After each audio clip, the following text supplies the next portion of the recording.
What if I told you that the only thing separating you from mastering any subject is not intelligence, but the way you learn? Most people believe that learning means memorizing facts or cramming information into their heads. But great minds know something different. There is a technique so simple it almost feels obvious, yet it forces the brain to absorb and truly understand knowledge at a level few people ever reach. Think about this. Someone who unraveled some of the greatest mysteries of modern physics wasn't known for making things complicated, but for making them simple. His ability was so rare that he could explain the most complex phenomena of nature as if he were telling a story to a child. And that's exactly where the secret lies. Mastery doesn't depend on raw genius, but on a mental process so powerful that anyone can apply it. And here's the surprising truth. You can use this exact method to learn absolutely anything you want. Languages, science, business, skills that today might seem impossible to you. The secret isn't endless hours of blind effort or constant memorization. The secret is forcing your mind to reorganize information in a way that it can never forget. In this video, I'm going to show you step by step how to apply the most powerful learning technique in the world. And by the end, you'll realize that your brain is not just a storage box for facts, but a living machine designed to simplify, connect, and create meaning. And once you learn how to use it, you'll discover that mastering anything isn't just possible, it's inevitable. So stay with me, because what you're about to learn may change not only how you study, but how you see your own potential. Let's begin. Now imagine you're facing a difficult subject. It could be physics, math, economics, programming, a new language, anything that feels out of reach. Most people look at that challenge and think, I need to memorize all of this. But here's the first shift. Don't start with memorization. Start with simplification. Choose one single concept, just one. Write down what you understood on a sheet of paper as if you were explaining it to a 7-year-old. Use simple words, short sentences, everyday examples. When you do this, something powerful happens. You force your mind to abandon complicated language and search for clarity. That's the first shock. Because as you try to simplify, you begin to uncover gaps that were hidden before. That feeling of, I think I know, disappears, and you see exactly where you don't. It's uncomfortable, but it's liberating. You're no longer fooling yourself. You're facing knowledge head on. Imagine, for example, that you're learning fractions. Instead of starting with formal definitions, you take a pizza. You explain, if I cut it into 2 equal parts, each piece is 1/2. You didn't mention numerators or denominators, but you captured the essence. It's simple, it's clear, it's memorable. And what happens here is extraordinary. When you translate the complex into the simple, your brain builds deeper connections. Information stops being something distant and becomes part of your natural vocabulary. You may not realize it, but you are teaching yourself at the most fundamental level. This is the first step to forcing your mind to learn anything. Always begin by simplifying. Don't accept the illusion of complexity, because when you can explain something simply, it means you have truly begun to understand. Now that you've simplified the concept, it's time to take the step that separates those who merely read from those who really learn: teaching. Pay close attention here, because this is the secret. Teaching doesn't mean having a classroom, students, or a blackboard. Teaching means explaining out loud, as if you were talking to someone curious who has never heard about the subject before. It could be a friend, your phone's camera, a mirror, or even an empty chair. The important thing is to turn thought into words. When you try to teach, something magical happens. The brain is forced to organize ideas in a logical sequence, and suddenly, what seemed clear in your mind starts to fall apart.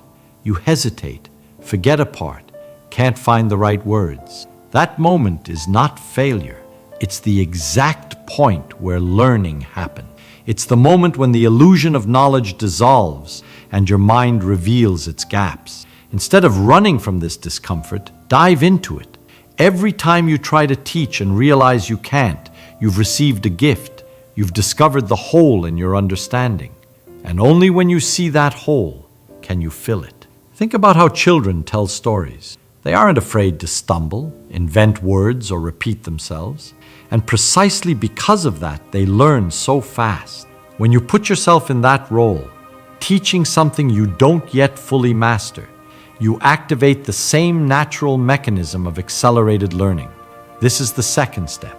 Teach in order to learn. The more you teach, the more you understand.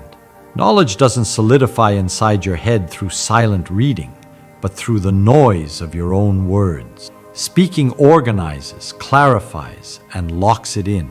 Remember, you're not teaching to impress, you're teaching to discover. Because with every explanation, your mind rebuilds itself, and what once seemed unreachable begins to become part of you. You simplified, you tried to teach, and in the process you found gaps. The next step is to return to the material, review it, and simplify again. This cycle is what forces your mind to transform information into true knowledge. Here's a practical example. Imagine you're learning about gravity. At first you write, gravity is the force that attracts bodies to one another, proportional to their mass and inversely proportional to the square of the distance. It sounds fancy, it sounds technical, but did you really understand it? Now, try to explain it to a child. Gravity is like an invisible magnet that pulls everything downward. The bigger the object, the stronger the pull. That's why the Earth keeps the Moon orbiting around it. Done. Instead of a complicated definition, you now have a simple mental image. That is the power of review. You take what you couldn't explain well, go back to the source, find the new example, swap difficult language for simple images, and then try again. It's like polishing a rough stone until it becomes a diamond. And here's the key. Every time you review and simplify, your mind reorganizes itself. What used to be fragile becomes solid. What used to be a memorized sentence becomes real understanding. You no longer rely on parroting, because now you understand. This is the third step to forcing your mind to learn anything. Review until you can explain it simply. Because only when you can say it in clear words have you truly learned it. If you've simplified, taught, and reviewed, you're already far ahead of most people. But there's still a higher level, creative repetition. It's not repeating for the sake of repeating. It's repeating in different ways, as if you were playing with the knowledge. The brain loves variety. When you present the same idea from different angles, you build multiple connections. It's like reinforcing a bridge with many pillars. The more angles, the stronger the understanding. Here are clear examples. You learned about electricity. After simplifying and reviewing, tell the same explanation 3 ways. First with wires and light bulbs, then by comparing it to water flowing through pipes, and finally by sketching it on paper. Each version locks in a different piece of the concept. Studying history? Don't just recite dates. Turn it into a story. A hungry people overthrowing an unjust king, the French Revolution. Then tell it as a stage play. Then as a newspaper headline. Learning a language? Explain the same sentence in different contexts. See the pattern?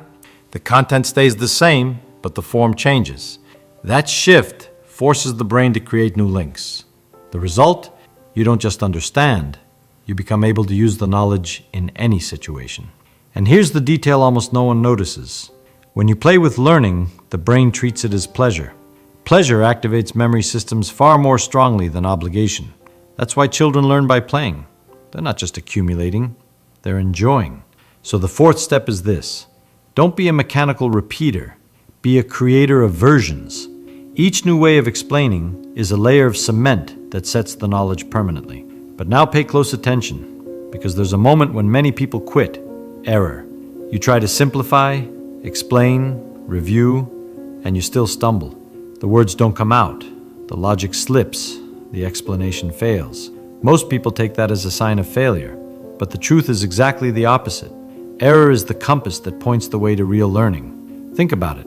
When you make a mistake, it doesn't mean you know nothing. It means you found the exact point where your mind hasn't yet built a solid bridge, and that's precisely where you should work. The error isn't an obstacle, it's the map. Imagine you're studying probability. You try to explain why the chance of getting heads or tails is 50%. The first time, you say, because there are 2 options, and one of them has to happen. It sounds logical, but it's incomplete. When you stumble, you realize you need to understand more about independent events. The mistake exposed the gap. Now, when you review, you come back stronger, and your explanation evolves. A coin has no memory. Each toss is independent, which is why the chance is always 50-50. Another example. You try to explain photosynthesis and forget to mention sunlight. In the discomfort of that mistake, you're forced to review. Next time, you never forget again, because the failure became a permanent mark of memory. And here's the key. Every mistake is a rehearsal. The more you stumble while explaining, the more raw material you have to turn into clarity. It's like a sculptor who, with each wrong strike, discovers the outline of the stone until the figure emerges. When treated with intelligence, error becomes a trigger for progress. But to achieve that, you need a scientific attitude, curiosity instead of judgment. Ask yourself, what exactly caused me to get this wrong? By answering, you strengthen the very connection that was weak before. This is the fifth step. Don't fear mistakes. Embrace them. They don't prove your inability.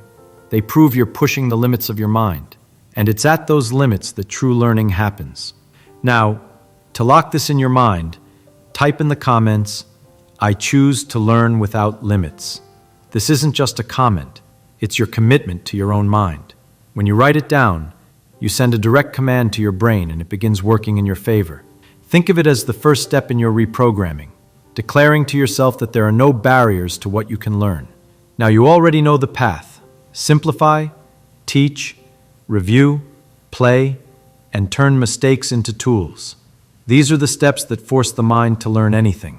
But there's one last ingredient that can't be ignored: hard work. Yes, there is method. Yes, there is technique. But without real effort, nothing grows. The brain is like a muscle.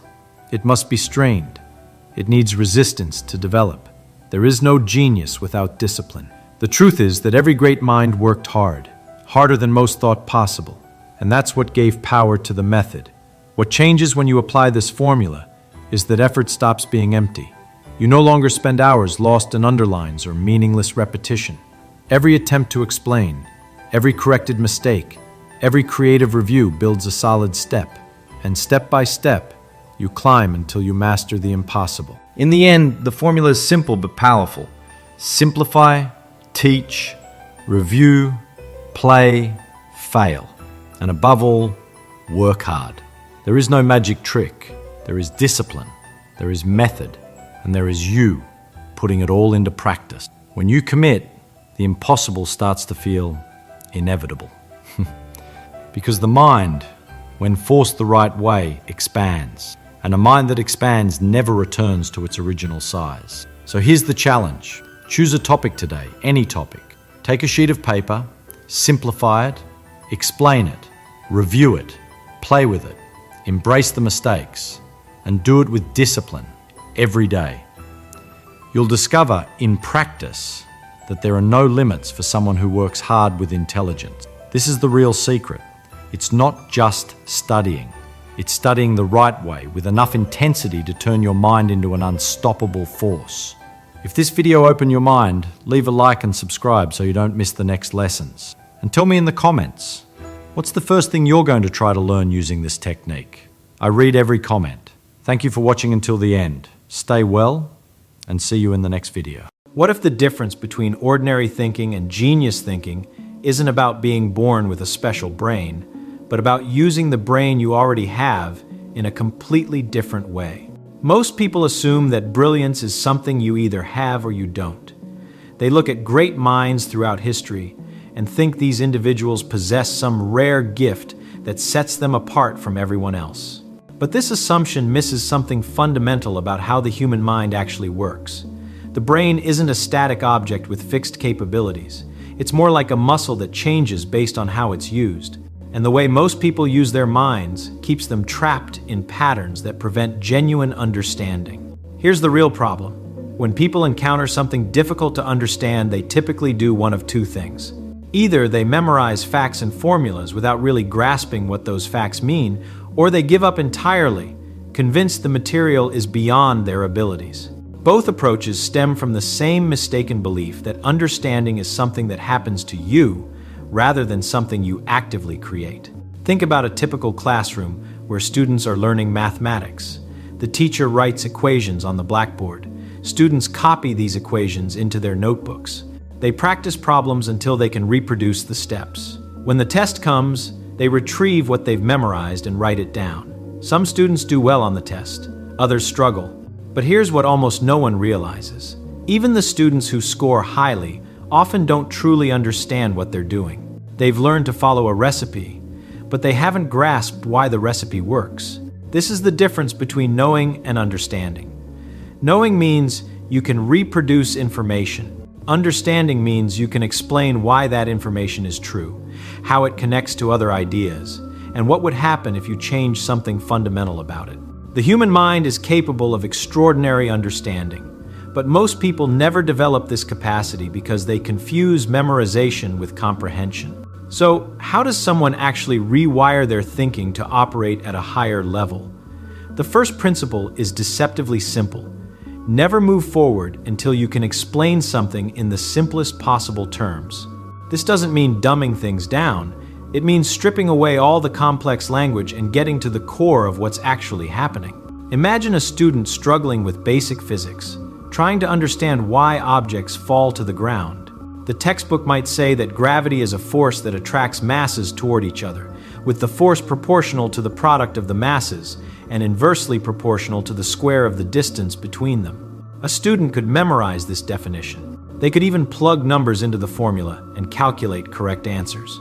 But do they understand gravity? Real understanding comes when that student can close the textbook and explain, in their own words, what gravity actually does. Not using the textbook's language, but describing it as if talking to someone who's never heard of gravity before. Maybe they'd say something like, "There's something about having mass that makes objects pull on each other. The bigger the objects, the stronger the pull. And the farther apart they are, the weaker it gets." That's understanding. That's what it sounds like when someone has actually grasped a concept rather than just memorized words. This brings us to the second principle. Break everything down into smaller pieces until each piece is completely obvious. The brain doesn't handle complexity well when it tries to grasp everything at once, but it's remarkably good at understanding simple things and then building up from there. Consider someone learning to read music. Looking at a full orchestral score can be overwhelming. There are multiple staffs, different clefs, various instruments, all playing different notes simultaneously. Someone who tries to understand all of this at once will feel lost. But what if they start with just one note? A single note on a staff is simple. Anyone can understand that. Then they add another note. Still manageable. Then they understand how these two notes relate to each other. They build up, piece by piece, until eventually they can look at that orchestral score and hear in their mind what it will sound like when played. The genius mind doesn't work faster or hold more information. It works by breaking problems down until each component is trivially simple, then building up understanding from those simple pieces. This is why truly brilliant people can often explain complex ideas in ways that make them seem obvious. They've done the hard work of decomposition, so they can show others the simple building blocks that underlie apparent complexity. The third principle might seem counterintuitive. Spend more time thinking about what you don't understand than what you do understand. Most people do the opposite.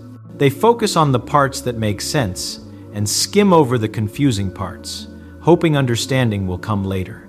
It rarely does. The confusing parts are where actual learning happens. Picture a mathematician working through a proof in a textbook. They read the first few lines and follow the logic. Then they hit a step that says, "It follows that," or "therefore," before jumping to a conclusion that isn't immediately obvious. Most readers would keep going, assuming the author must be right, but someone developing real understanding would stop. They'd spend time, maybe hours, figuring out exactly how that conclusion follows from the previous statements. They might fill pages with their own work, trying different approaches until suddenly the connection becomes clear. This is uncomfortable. The human mind naturally wants to feel competent and move forward.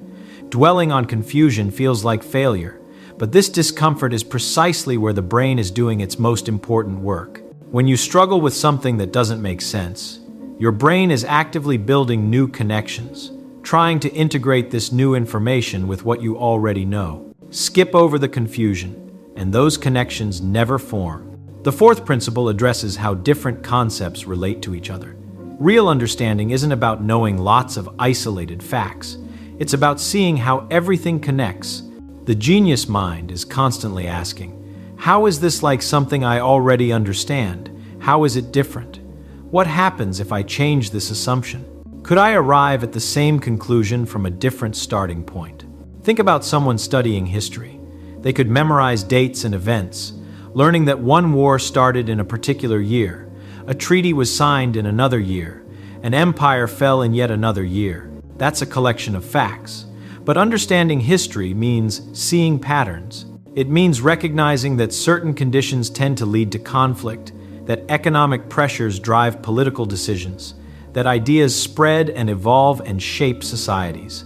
Someone with this kind of understanding doesn't need to memorize as much because they can reason their way through historical developments using general principles. This applies to every subject. In literature, it's not about memorizing plot summaries, but understanding how character motivations drive narrative. In chemistry, it's not about memorizing reactions, but understanding how molecular structure determines behavior. In music, it's not about memorizing finger positions, but understanding how harmony and melody interact. The connections between ideas carry more weight than the ideas themselves. Now, here's what's actually happening in the brain when someone thinks this way. The human brain contains billions of neurons that communicate through connections called synapses. When you learn something new, you're not adding information to some mental filing cabinet. You're creating new patterns of connections between neurons. The strength of understanding depends on how many connections you build and how strong those connections are. When someone memorizes without understanding, they're creating isolated connections. The brain links a question to an answer, a problem type to a solution method. These connections are fragile. They don't integrate with the rest of what that person knows. They're easily forgotten because nothing supports them or reinforces them. But when someone truly understands, they're building a rich network of interconnected ideas. Each concept links to multiple other concepts. When they think about one idea, related ideas naturally come to mind. The understanding is robust because it's supported by this network. Even if they forget specific details, they can often recreate those details by reasoning from what they do remember. This is why explaining something in your own words is so powerful. When you articulate an idea, you're forcing your brain to pull together all the relevant connections and organize them into a coherent structure. If you can't explain something clearly, it means those connections aren't well formed yet. The act of trying to explain actually strengthens and clarifies the connections. The same thing happens when you tackle a problem from multiple angles. Each approach you try builds new connections. Even approaches that don't work out contribute to understanding because they help you see why certain paths lead nowhere. Someone who's solved a problem in only one way has learned that specific solution. Someone who's tried 10 different approaches and found 3 that work has developed genuine mastery. There's something else that happens in a mind that thinks this way.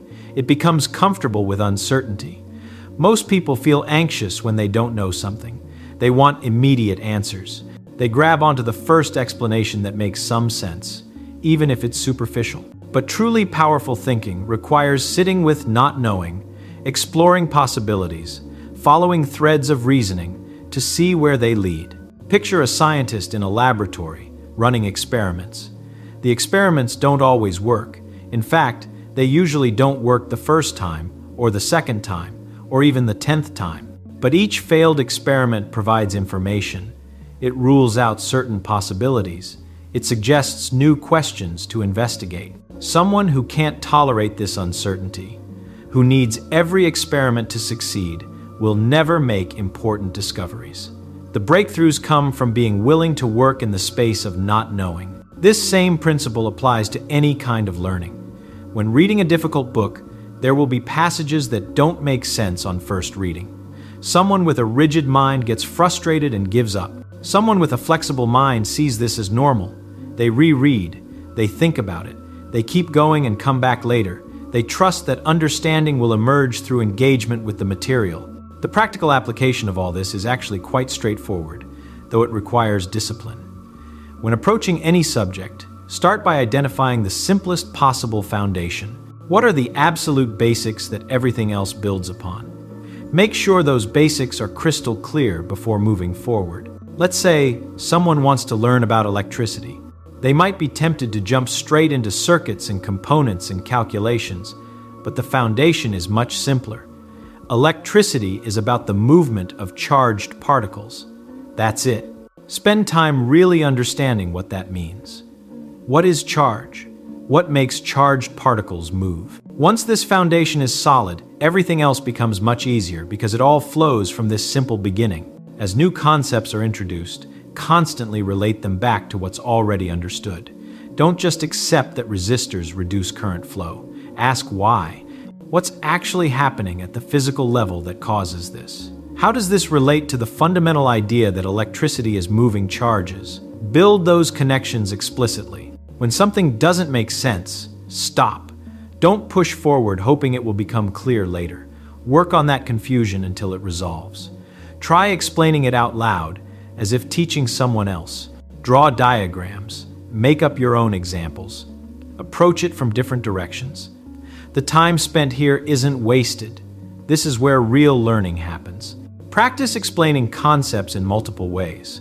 If you understand something deeply, you should be able to describe it using different analogies, different examples, different levels of detail. Someone who can only explain something one way, using the exact words from the textbook, hasn't truly made it their own. Look for connections between different subjects. Mathematics and music have deep structural similarities. Understanding biological systems can inform thinking about social systems. Physics and philosophy often grapple with related questions about causation and determinism. These connections aren't just interesting. They strengthen understanding in all areas by building bridges between different networks of knowledge. Work through examples completely from first principles. Don't skip steps. Don't accept that something is true just because the book says so. Verify it yourself. This might mean doing calculations the long way, even when shortcuts exist.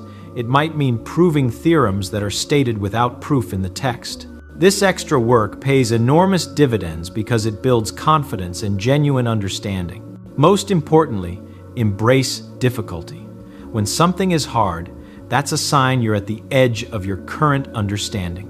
That's where growth happens. Easy material doesn't build new connections. It just reinforces what's already there. The struggle with difficult material is the brain actively rewiring itself to accommodate new patterns of thought. There's a deeper truth underlying all of this. The human mind is not a passive receiver of information. It's an active creator of understanding. The genius isn't someone who has more information, or who thinks faster, or who has some magical gift. The genius is someone who has learned to use their mind as a tool for building understanding rather than just accumulating facts. This realization is actually quite liberating. It means that anyone can develop this capacity. It's not about talent or luck, it's about method. It's about consistently applying these principles of breaking things down, building connections, wrestling with confusion, and explaining clearly. Over time, these practices literally reshape the brain, creating new patterns of thinking that become automatic. The transformation doesn't happen overnight. The brain changes slowly, through repeated practice.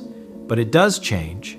Someone who spends months working through difficult material in this way will find that their thinking has fundamentally shifted.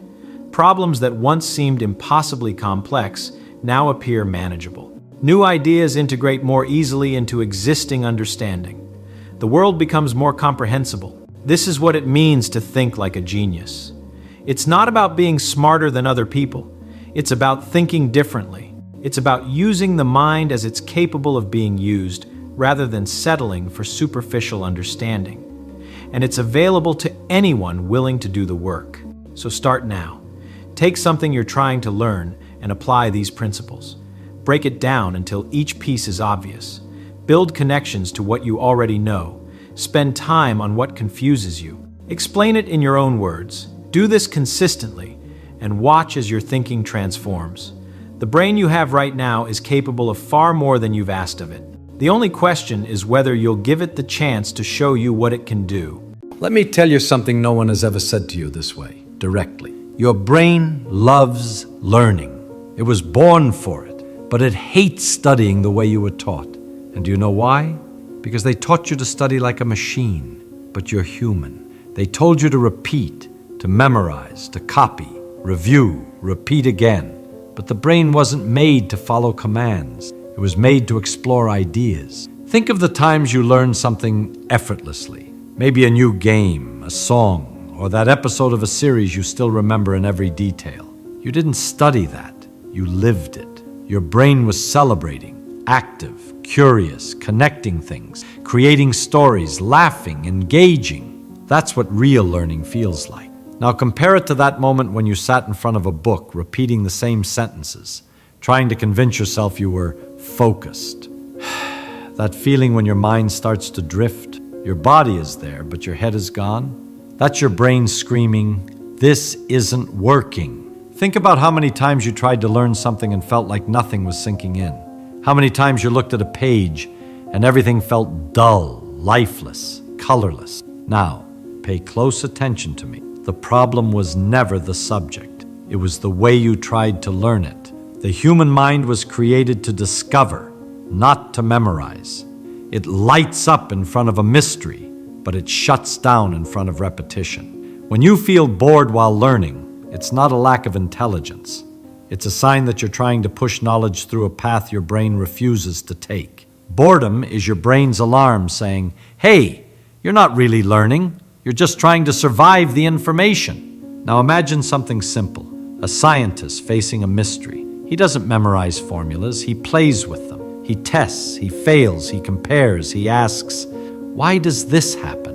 And in that process, his brain lights up like a constellation. That's what learning truly is. It's investigation. It's connection. It's transforming the unknown into something familiar. But what do most people do? They pick up a book and try to force the mind to obey. You don't master knowledge that way. You push it away. Learning is not punishment. It's the most fascinating game ever created. But you only discover that when you stop studying like a robot and start thinking like an explorer. The secret is curiosity. Every time you ask, "What if?" the brain wakes up.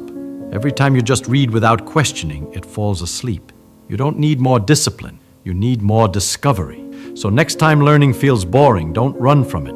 Ask yourself, what am I doing wrong in this process? Because boredom is not the enemy. It's the teacher showing you there's a better way to learn.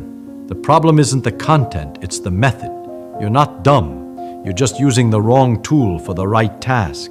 It's like trying to fly a plane by pushing it with your hands. Of course it feels exhausting. Of course it feels useless, because it is. You were conditioned to believe that effort equals learning, but effort without direction is just waste. True learning happens when you're curious, when your brain wants to know what comes next, when you're playing with knowledge, not fighting against it. And the most beautiful part? This isn't a gift, it's a habit. You can reignite that love for learning. All it takes is changing the way you approach ideas. Stop trying to study, start to understand. Stop trying to memorize, start to discover. You weren't born to memorize answers. You were born to ask the kind of questions that change the world. Let me tell you something that might completely change the way you see learning. The brain doesn't learn because it has to. It learns because it makes sense. Everything that feels hard or boring is really just something your brain hasn't connected yet to what you already know. And that's why sometimes you understand complex things effortlessly, but freeze when facing something simple. It's not a lack of intelligence, it's a lack of connection. Imagine your brain as a map. Each idea you've ever learned is a city. When new information arrives, your brain tries to draw a road, to link the new to what already exists. If it finds the path, boom, you understand. But if it doesn't, that new thing becomes an isolated desert, and that's where boredom begins to grow. Now take a breath and think. How many times have you looked at something and said, "This is useless"? Well, here's the truth. The problem isn't the subject. It's that you haven't yet seen why it matters. And here's the trick. Relevance isn't something you find. It's something you create. You can make anything interesting if you know how to connect it to your world. If you're learning biology, think about how your body is your own laboratory. If it's math, see how it organizes the chaos in everything, in money, in music, in the stars. When you give purpose to what you're learning, your brain lights up like a lamp. It says, "Oh, so that's what this is for." And in that moment, knowledge stops being a weight and becomes power. Listen closely. Everything that feels hard right now can become joyful once you find the right bridge. That bridge is built with curiosity, analogies, and the desire to see how every idea connects to your life. Learning is like building a puzzle. Sometimes you're not missing ability, just the right piece. And when it finally fits, you feel that spark inside. That's your brain celebrating discovery. So the next time something feels irrelevant, ask yourself, how can this help me understand the world better? Because the secret was never about escaping boredom. It's about turning boredom into curiosity. Now imagine something powerful with it. You're so immersed in what you're doing that you lose track of time. Hours pass and they feel like minutes. You're not hungry, not tired, not rushed, just deeply focused, light, alive. That's the flow state. It's that magical moment when your brain and your soul dance to the same rhythm. And guess what? That's when real learning happens. Because flow is your brain's natural way of saying, I'm exactly where I'm supposed to be. But here's the problem. Almost no one knows how to get there because we spend our lives trying to force learning instead of falling in love with it. You can't enter flow by repeating meaningless phrases. You enter it when you feel you're discovering something real, when you sense progress, even if it's slow. Listen to me now. This matters. The brain enters flow when there is challenge and meaning at the same time. If it's too easy, it gets bored. If it's too hard, it gets frustrated. But when something is hard enough to pull you and clear enough to guide you, you step into that state where everything begins to flow. That's where learning becomes pleasure, where exhaustion turns into energy, where curiosity becomes fuel, and time simply disappears. Want an example? Think about when you were a child, just playing. You didn't study to learn, yet you were learning all the time. Every attempt was an experiment, every mistake a discovery. You were in flow, naturally. You were living the experience, not chasing the result. And that's what most adults forget. The courage to play with knowledge, to experiment, to make mistakes, to enjoy the process. Because learning isn't about memorizing ideas, it's about living them. And flow is that moment when your brain finally remembers that learning is as natural as breathing. When you find this, studying stops feeling like a burden and becomes a beautiful addiction. You don't want to stop because you can feel yourself growing every second. And that's the kind of pleasure that turns ordinary people into extraordinary minds. Let me share a secret no school ever teaches. The best learners in the world aren't the ones who study the longest.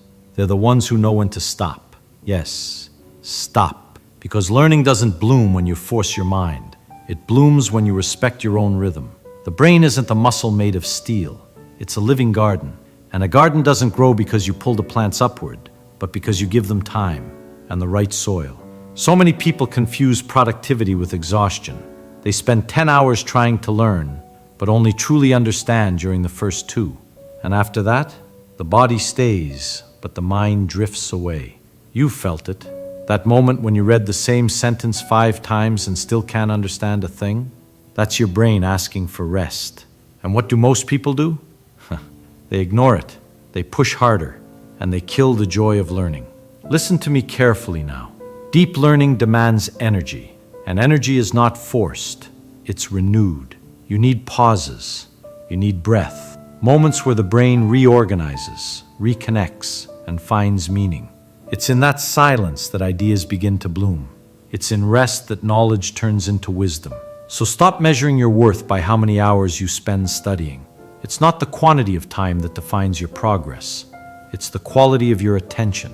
3 hours of real learning are worth more than 10 hours of obligation. You don't need to study more. You need to study better.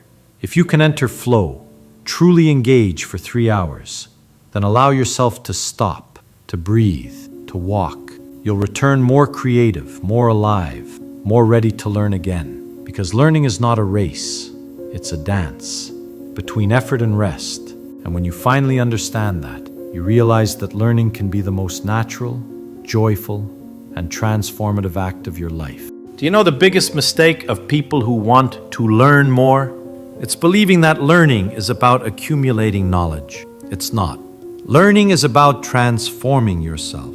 Knowledge that doesn't change the way you think is just information. But true learning changes your vision. It changes how you see the world, and most of all, how you see yourself. Have you ever noticed how people who love learning seem more alive? They don't know everything, but they carry a curiosity that lights up their eyes. They don't memorize facts, they dance with ideas. And that's why you must stop fearing the process. Mistakes, doubts, difficulties, they're all part of the alchemy of growth. Listen to me carefully because this might be the most important thing you'll hear today. You're not bored because the subject is dull. You're bored because you stopped engaging with the mystery of life. And life, my friend, is the greatest classroom there is. Everything in it teaches something, but only those who look with curiosity, not haste, truly learn. Learning isn't easy, but it doesn't have to be heavy. It becomes lighter the moment you realize that every challenge is an opportunity to become more conscious, more awake, more human. And when you fall in love with that, everything changes. The fear of failing disappears. Comparison loses its meaning, and a new version of you begins to emerge. A mind that's alive, restless, creative. Because learning at its core is an act of love. Love for understanding the world, for expanding yourself, for discovering what lies beyond the obvious. And those who love learning never grow old. They may change careers, countries, or dreams, but they never stop growing. So if learning has felt boring lately, stop, breathe, and ask yourself, where did I lose my curiosity? Because when it comes back, everything starts to make sense again. And maybe, right now, you're realizing something simple yet powerful. Learning was never the problem. The problem was forgetting how incredible discovery truly is. And I want to hear from you. Write in the comments below with just one sentence. I choose to relearn how to learn. Because that small act, writing it, is already proof that you've understood the message. You don't want to just collect information. You want to awaken that curiosity the world once made you forget. And if you haven't yet, subscribe to the channel now and turn on the bell. And don't forget to leave your like right now.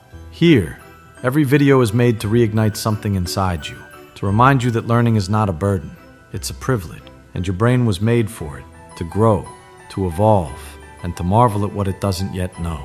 Because in the end, those who truly learn never live bored again. The secret isn't forcing memorization, it's lighting a child's curiosity. Every word you say, every gesture, every how you offer can repair or build a bridge in their brain. Curiosity isn't a small detail of genius, it's the root. It's where big ideas, world-changing projects, and human progress begin. Learning quickly and easily almost always connects to genuine interest. A person who's obsessed and takes pleasure in what they do learns far faster than someone who sees no point in it. Here's the key. To turn a child into someone who learns for pleasure, not obligation, follow 3 simple principles. Simplify any topic, make learning fun, and listen with the same intensity with which you teach. The method I'm proposing follows that path exactly. First, choose an image or an object that tells a story. Second, describe that story in very simple language, the way you'd speak to a 7-year-old. Third, ask the child to explain it back in their own words, without fear, without immediate correction. Here's the power. When a child tries to explain, they organize their thinking, reveal gaps, and form links between what they see and what they feel. When you correct, don't say, "That's wrong." Correct with a new example, a mini experiment, or a concrete gesture. And always, always celebrate the attempt, not just the right answer. That builds courage. Without courage, there is no deep learning. Now let's put this into practice.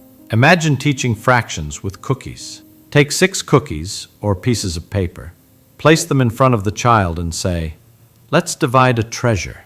Ask them to make 2 equal piles. Watch.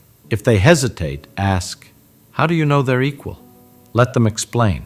If their explanation fails, don't give the answer. Show 2 piles and ask them to swap 1 cookie between the piles so they can feel the difference. Then ask them to tell the story of what happened in their own words. When they say, "One got bigger," turn the phrasing back to their perspective. "Yes, When we swapped a cookie, that pile got bigger. Why do you think that happened? That pushes argumentation and language. For new vocabulary, use the same tactic. Image plus phrase in the child's native language plus acting it out. Then ask them to teach it to you. At first it's translation, then independence follows. She'll start thinking in the new word without translating. Create micro-routines of 10 to 20 minutes that always end with the child saying, "Teach me." For example, 10 minutes of picture reading, 5 minutes to draw the story, and 5 minutes to explain it to you, without looking at the book. In each session, ask only 2 key questions. What did you understand? And how would you explain this to John?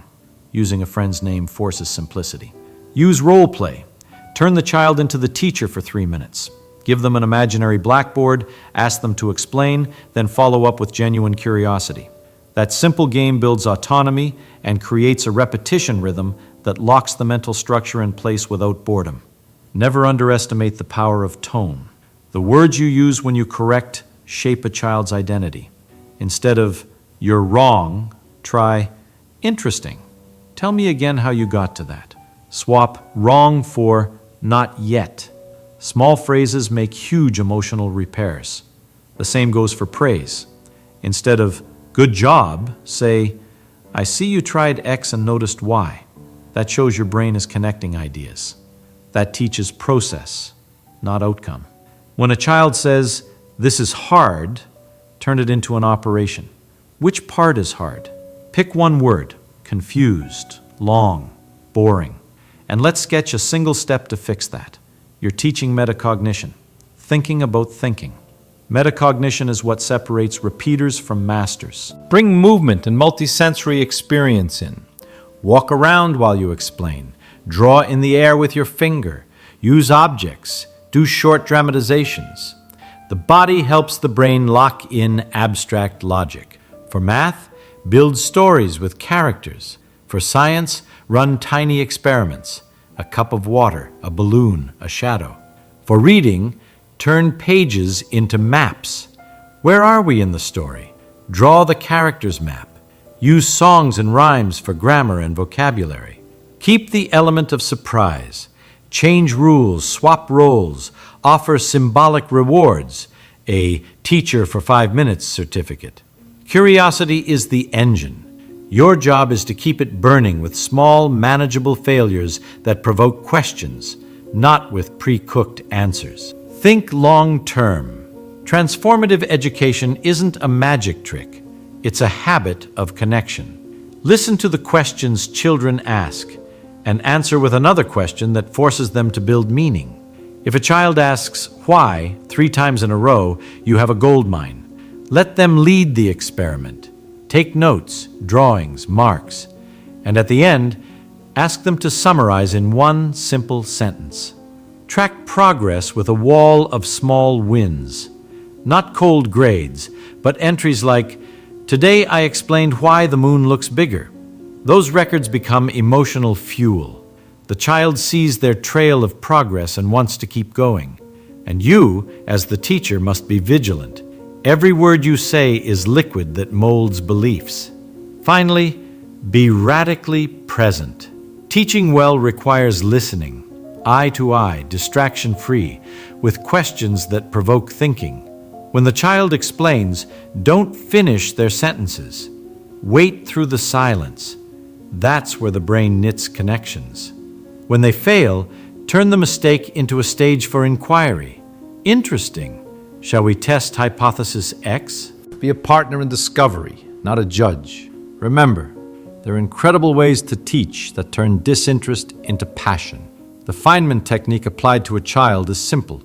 Choose what to teach, simplify it, ask the child to teach it back, identify where they stumble, and repeat with a new example. If you do this every day with joy and attention, there's a real chance they'll become interested in anything. Start today.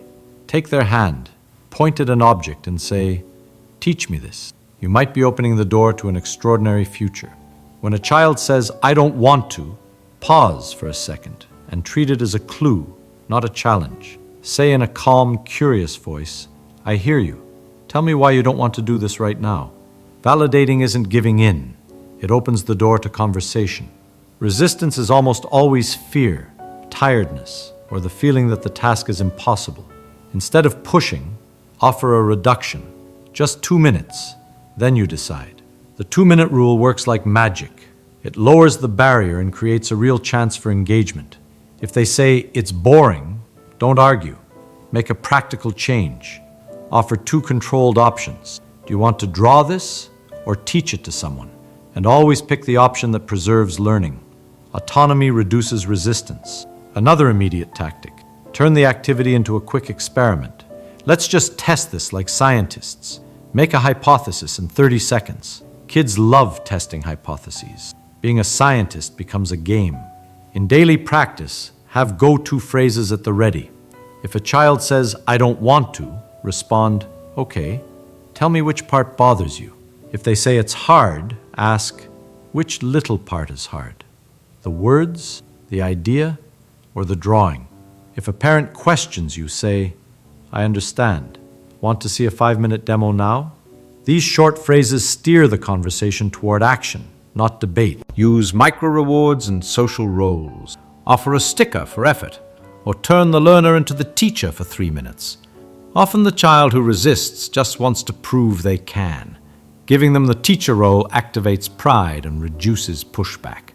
If resistance persists, break the task into 30 to 60-second steps and celebrate the smallest effort.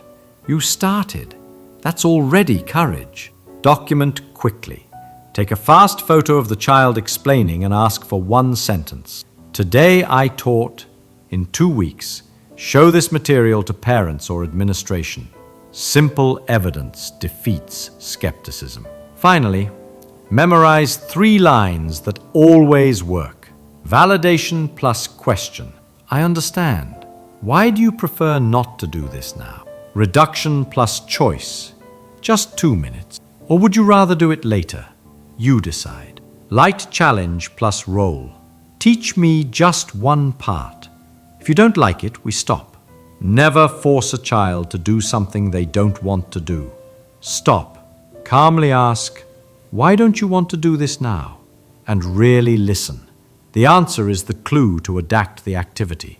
Rather than impose, offer choices, shrink the task, and turn it into a game or role until interest emerges. That's how you teach with respect, effectiveness, and joy, and create learning that lasts. If you found this method useful, subscribe now so you don't miss the next videos. Here, practice beats theory. Leave a like if you found it helpful, and comment below what you'll try first. Write 1 line, or share a result. I read everything. Share this with a teacher, parent, or caregiver who needs it. Tag someone who will put it into practice. Hit the bell to get the next micro sessions and ready-made lesson scripts. Let's turn curiosity into habit. See you in the next video.